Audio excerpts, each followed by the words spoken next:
चलो इसके बाद एक इवेंट्स जो होते हैं, दो और इवेंट की बात कर लेते हैं अपने। एक होता है श्योर इवेंट या तो सर्टेन इवेंट, और एक होता है इम्पॉसिबल इवेंट। ठीक है। अब श्योर और सर्टेन इवेंट की प्रोबेबिलिटी क्या होती है? 1। यानी जो 100% जिसकी भी प्रोबेबिलिटी आ जाएगी वो क्या हो जाएगा? श्योर इवेंट या सर्टेन इवेंट। ओके। अब मैं बोलूँ एक डाई थ्रो कर रहा हूँ, उसमें से मेरा नंबर 1 से 6 तक कोई भी आ जाए, ऐसा प्रोबेबिलिटी, यानी 1 से 6 तक तो कोई भी नंबर आना ही है ना। मैंने क्या बोल दिया? 1 से 6 तक कोई भी चलेगा, तो 6/6 द आंसर विल बी 1। तो ये क्या हो गया मेरा? Sure event, certain event. उसकी प्रोबेबिलिटी हमेशा 1 आएगी। और इम्पॉसिबल इवेंट, मैं बोल रहा हूँ कि डाई में थ्रो कर रहा हूँ जिसमें से मेरा नंबर 7 आ जाए, बराबर। तो क्या फूट के 7 थोड़ी पैदा हो जाएगा, है ना। तो वो तो पॉसिबल है ही नहीं। ओके। तो उसका क्या आ जाएगा? Impossible event. ठीक है। इम्पॉसिबल इवेंट की प्रोबेबिलिटी क्या होगी? हमेशा 0, है ना। तो प्रोबेबिलिटी ऑफ श्योर इवेंट या सर्टेन इवेंट हो जाएगा 1 and the probability of impossible event क्या हो जाएगा? 0, बराबर। चलो तो 1 card is drawn from example number 4 solve NCERT. 1 card is drawn from well shuffled deck of 52 cards. Obviously 52 cards होते हैं, सबको पता है। और कैलकुलेट करना है probability that the card will be an ace. Okay. तो प्रोबेबिलिटी ऑफ क्या है? Be an ace. तो चलो हम वैसा ही लिख देते हैं कि एस आ जाए। और दूसरा पूछा है probability not be an ace, यानी एक एस आने की प्रोबेबिलिटी, दूसरा पूछा है एस नहीं आने की प्रोबेबिलिटी। सो हमें पता है टोटल कार्ड्स आर 52, जिसमें से 4 एस होते हैं, चारों कलर, दो दो कलर के दो दो, है ना। 4 एस होते हैं ना, देखा था कि नहीं? एस एस एस और एस 4 जगह लिखे थे। तो 4 इक्के होते हैं ना, एक क्या बोलते हैं? इक्का एस बोलना भाई, पता ही है तुझे, तुझे बस बोलना नहीं है मेरे सामने। तो क्या आ जाएगा? Total 4 ace and total cards is 52।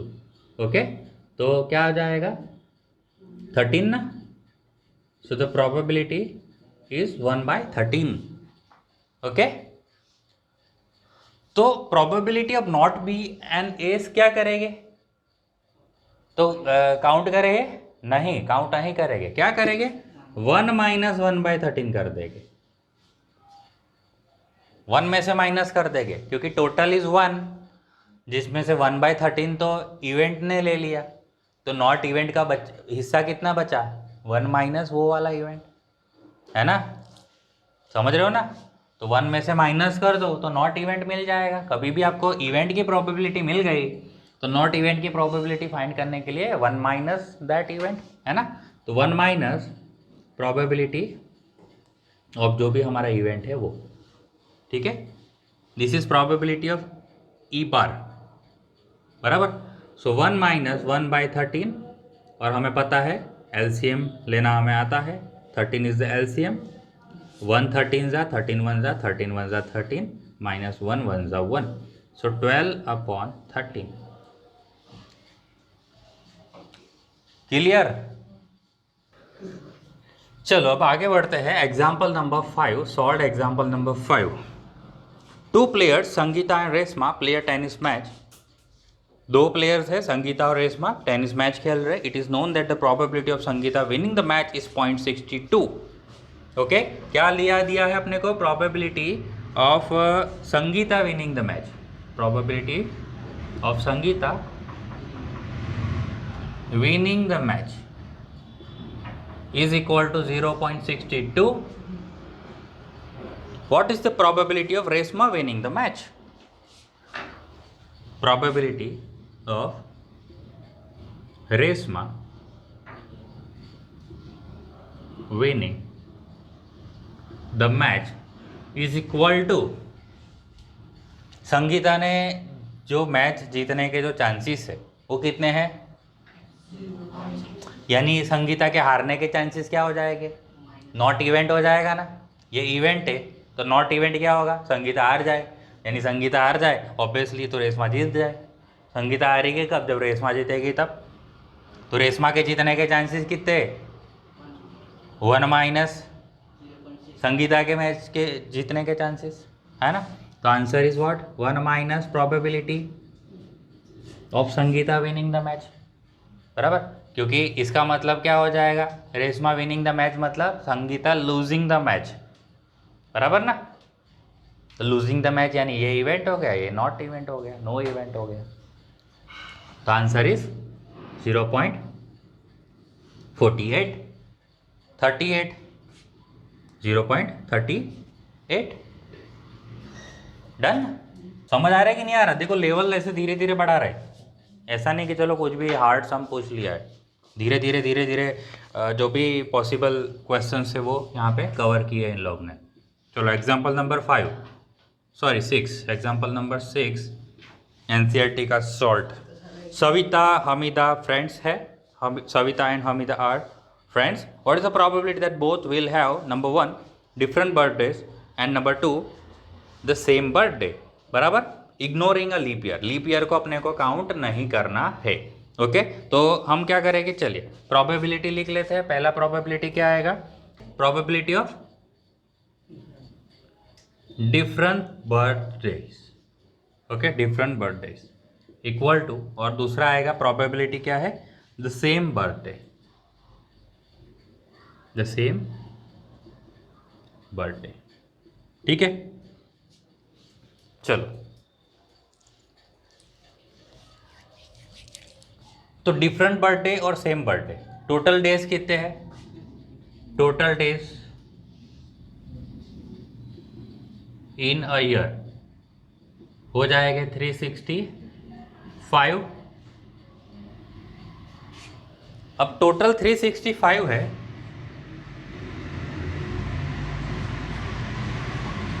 Different birthday आए, उसकी प्रोबेबिलिटी कितनी होगी,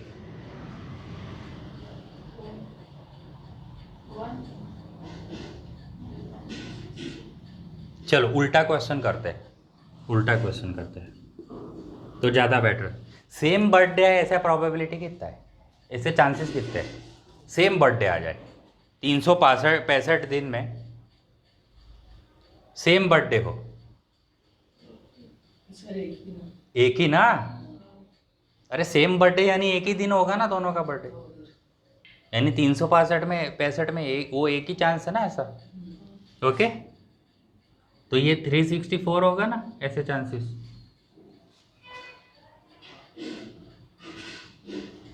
यानी एक चांस सेम आने का है, तो बाकी के जो बचे दिन क्या हो जाएंगे, सेम नहीं आने का ना। या तो ऐसे कर लेते हैं 1 माइनस, ये आंसर को 1 माइनस कर लेते हैं। देखो ऐसे 1 माइनस वाले आंसर होते हैं ना, उसको कुछ नहीं करने का, आपको वो मैं 1 लिख के करवाता हूँ क्योंकि वो आप एलसीएम का आप सीख सको इसलिए। बाकी ऐसे सम होते हैं तो इसमें क्या करने का, डायरेक्ट इसको यहाँ मल्टीप्लाई कर लेने का, है ना। तो 365 माइनस 1 डिवाइड बाय 365, ओके तो answer is 364 divide by 365, direct multiply कर देने का। यहाँ अगर 2 नंबर होता तो यहाँ डायरेक्ट मल्टीप्लाई कर देता, माइनस यहाँ जो भी नंबर है वो लिख देता, डिवाइड बाय 365 लिख देता, बराबर। तो रैशनल नंबर तो आप इसे थोड़ा बहुत शॉर्ट में भी कर सकते हो काम, है ना। तो पहले मैंने ये निकाल लिया क्योंकि मुझे ये समझ आता है, तो मैंने बराबर, ये नहीं समझ आया तो ये से ट्राई कर लेते, ठीक है। चलो there are 40 students in class 10 of a school of whom 25 are girls and 15 are boys. Okay total students कितने हैं, 40 स्टूडेंट्स है। ओके तो टोटल स्टूडेंट्स इक्वल टू 40, जिसमें से number of girls is equal to 25 and number of boys है 15। Okay चलो इतना जो डेटा है वो हमने लिख दिया। The class teacher has to select 1 student as a class representative, यानी मॉनिटर सिलेक्ट करना है। She writes the name of each student on a separate card. वो क्या करते हैं, हर एक स्टूडेंट का नाम सेपरेट कार्ड में लिखते हैं। द कार्ड्स बीइंग आइडेंटिकल, और कार्ड्स कैसे हो गए, सेम हो गए, बराबर। Then she puts cards in a bag and stir them thoroughly. वो सारे कार्ड्स को क्या कर देते हैं, बैग में डाल देते हैं और मिक्सअप कर देते हैं सब, okay. And she then draws one card from the bag, एक कार्ड निकालते हैं बैग में से। और is the probability that the name written on the card is the name of a girl and a name of a boy.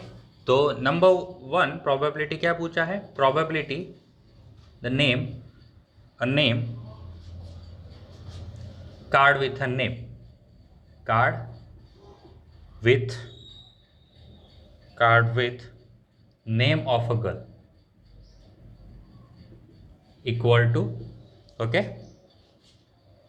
और number 2 probability of card with name of a boy, okay। चलो तो क्या हो जाएगा, probability of girl का name, okay, या तो girls name, ऐसा भी शॉर्ट में भी लिखना है तो गर्ल्स नेम और बॉयज नेम, है ना। तो कितना हो जाएगा, चलो टोटल स्टूडेंट्स कितने हैं भाई, टोटल स्टूडेंट्स है 40, जिसमें से 40 कार्ड्स हो गए टोटल, 40 के नाम लिखे हुए, और 40 में से गर्ल्स कितनी है 25, तो 25 चांसेस हो जाएगा 40 में से, और 40 में से बॉयज़ के नाम आने के चांसेस कितने हैं 15, ओके। तो ये क्या हो जाएगा, 5 5 ज़ा 5 8 ज़ा, तो 5/8, और इसका आंसर क्या आएगा, 5 3 ज़ा 5 8 ज़ा, सो 3/8, बराबर। डायरेक्टली भी लिख सकते हो, या इसकी प्रोबेबिलिटी फिर आई तो 1 माइनस ऊपर वाला प्रोबेबिलिटी कर सकते हैं, तो भी आंसर सेम ही आएगा, बराबर। क्योंकि प्रोबेबिलिटी ऑफ गर्ल निकाल दिया, तो फिर दूसरा क्या हो गया, probability of not girl, girl नहीं आने की प्रोबेबिलिटी, गर्ल नहीं आने की प्रोबेबिलिटी यानी बॉयज आने की प्रोबेबिलिटी, बराबर ना। तो आपको घुमा के भी पूछ सकते हैं, ऐसा बोले कि गर्ल नहीं आने की प्रोबेबिलिटी बोल दिया, आपको बोले क्या पूछ लिया ये, ओके। तो कुछ नहीं है ना, बॉयज आने की प्रोबेबिलिटी है। चलो क्वेश्चन नंबर 8 पे आ जाएंगे, तुझे बताना ये। अ बॉक्स कंटेन्स 3 ब्लू 2 वाइट, अच्छा बुक नहीं तेरे पास, 3 blue 2 white and 4 red marbles. एक बॉक्स है जिसमें, बराबर, जिसके अंदर जो बॉल्स है, इसमें क्या है देख लो, 3 ब्लू बॉल है और 2 वाइट बॉल है और 4 रेड बॉल, अच्छा मार्बल्स है, ओके सॉरी, 3 ब्लू मार्बल्स है, 2 वाइट मार्बल्स है, 4 रेड मार्बल्स है। अब क्या बोल रहे, if a marble is drawn random at random from the box में से रैंडमली एक कोई भी मार्बल उठा रहे हैं, तो what is the probability that it will be, पहला लाना है probability of white marble equal to what, probability of blue marble equal to what, and the probability of कौन सा है, red marble equal to what, बताओ।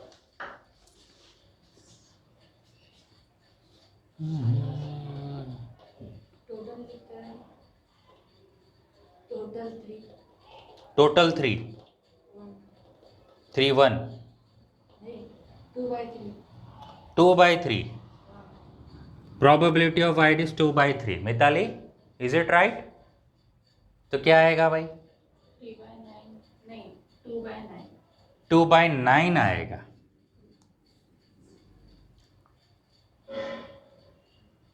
2/, क्योंकि total marbles कितनी है बॉक्स में, टोटल मार्बल्स 9 है ना, 2 + 3 + 4, अब हाथ जाएगा तो 9 में से निकलेगा ना, 9 में से 2 मार्बल, 3 तो है ना कि हाथ डाला बाकी गायब हो गई, खाली 3 ही है।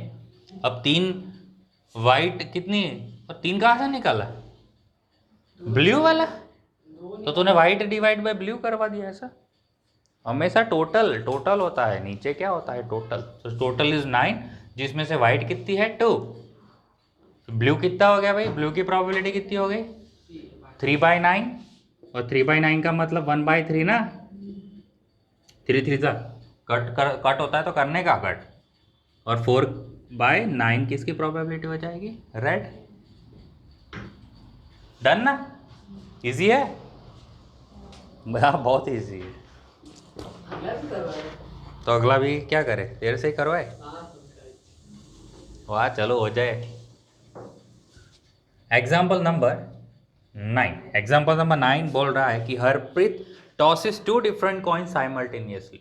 एक साथ दो कॉइन साइमल्टेनियसली उछालता है। से 1 is of 1 rupee and other is of 2 रुपी, है ना? 1 रुपी का एक, 2 रुपी का है। चलो, what is the probability that she gets at least 1 head? What is the probability that she gets, probability of at least 1 head क्या है? कहाँ गया? 1 head equal to two coins है। ओके, 2 कॉइन्स को टॉस किया गया और हमें फाइंड करना है probability of getting at least 1 head. कैसे करेंगे? 2 कॉइन है ना, तो सैंपल स्पेस बनाना पड़ेगा। करें सैंपल स्पेस, बनाए। सैंपल स्पेस क्या है? हेड हेड, एच एच, ऐसे लिख देते, सिंपली लिख देते एच एच, टेल टेल, कुछ नहीं। तो total is what? 4। Total events कितने हैं? यानी 2 उछालेंगे तो टोटल कितने इवेंट्स है? 4 इवेंट्स है। Total number of events is 4, जिसमें से हेड किस में आ रहा है? पहले इवेंट में हेड आ रहा है, एटलीस्ट एक तो आना ही चाहिए। एक से ज्यादा चलेगा? तो ये चलेगा, ये चलेगा। इसमें हेड है, इसमें हेड है, इसमें हेड है, तो कितना आंसर आएगा? 3/4। और साथ में सर 2 में टैग भी है ना।